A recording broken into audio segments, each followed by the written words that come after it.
Thinking about applying to business school in round 3? You're not alone in feeling hesitant. Today, we're diving deep into the round 3 dilemma and why it might actually be your perfect opportunity. So let's first address the elephant in the room. Why do so many applicants avoid round 3 like the plague? There are many reasons. The first reason is that there are no seats left. This is the most common fear that I hear. Yes, many spots are filled in earlier rounds, but here's what most people don't know. Schools intentionally keep round 3 seats open. They wouldn't have a round if they didn't plan to admit students. In fact, from what I understand, schools such as Darden, Tuck, Stern, Wharton, in fact, even Stanford has a credible round 3. Now, having addressed that, let's talk about one other thing. Another reason why people don't apply in round 3 is because they feel that there are no scholarships left. I call this the scholarship desert. All the money is gone, is what they feel. While it's true that more scholarship funds are allocated in earlier rounds, many schools maintain a separate funding pool for third round. In fact, some schools even have rolling scholarship budgets. So don't let this myth stop you. In fact, in my experience, I've seen many students get not only substantial scholarships, but also full rides in round 3. A third common fear is that round 3 is supposedly the most competitive round. Yes, there are fewer seats in round 3, which technically on paper can make round 3 extremely competitive. However, remember this. There are fewer quality applicants in round 3, and your profile may just be the perfect profile that the B school may be looking for. It's a point that I'll address later on, but don't let competition prevent you from applying in round 3. One of the other reasons that people feel is that applying in round 3 shows poor planning. Many worry that admission committees would think that the only reason why an applicant is applying in round 3 is because they didn't plan for round 1 or round 2. While I understand that the timeline is tighter for you, but think about it.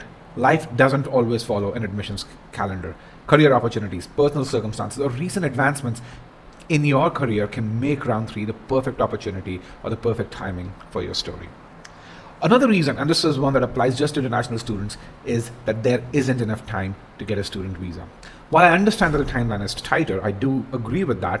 Most top schools have systems in place to expedite visa processing for round 3 admits. Again, they wouldn't have a round 3 if they couldn't do it. One last reason that students or tell me why they want to apply in round 3 is because they would feel that they won't be able to come up with a polished application. I'm going to give you a timeline in about a couple of minutes through which I will ensure that you have enough time to come up with a polished application. So with that, now that we've addressed some of the myths about round 3, let's talk about some of the advantages of round 3. So let's kind of think once again about it. In round 3, you are part of a smaller applicant pool. What does this mean?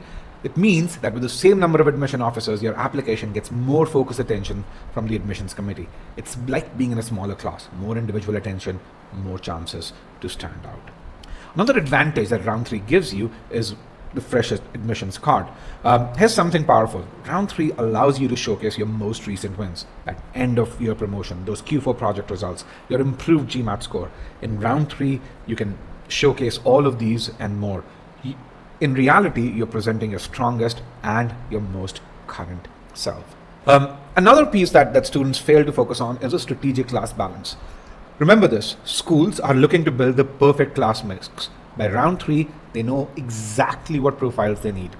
If your background fills a gap, maybe you're from an unusual industry or have a unique experience, round 3 could be your golden ticket. Another advantage that students often overlook is the expert advantage. Creating a winning application means working with people who know how to build one.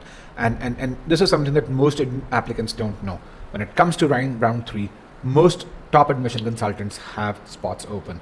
You'd not only be able to project your best self, but you'd also be able to craft your best application if you work with the right consultant in round 3. Let's say the worst happens. You apply in round 3, you don't get through. You gain something valuable. This is what I call as a strategic feedback opportunity. If you get in, fantastic, you've saved a year.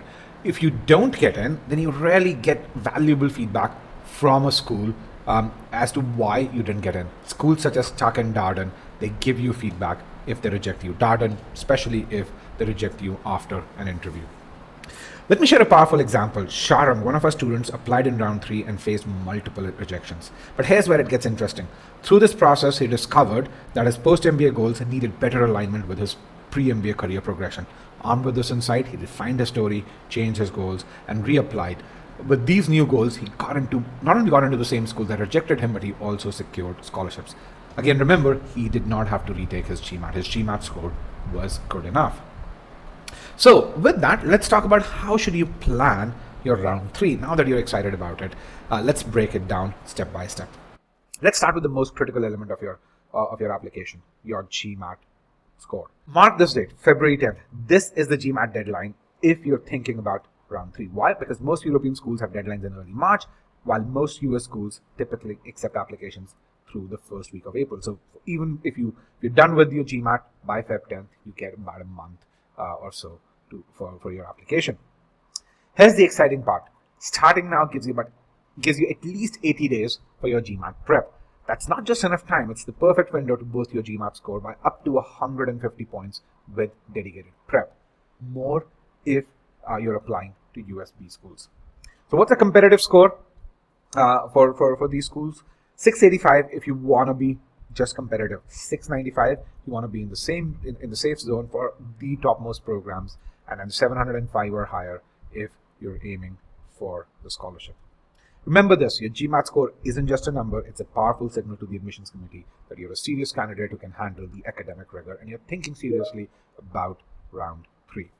Once you're done with the GMAT, you can spend at least 20 days crafting a compelling application. Make sure that you have an admission consultant lined up if you don't have friends or family who can help you with the process. Lastly, once you're done with the application, set up financing. Contact institutions such as Prodigy, Empower Financing, or in fact, even contact your local banks.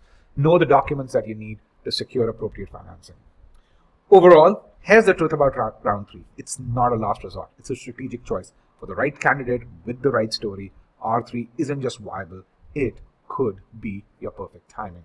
With that, as I always say, happy learning.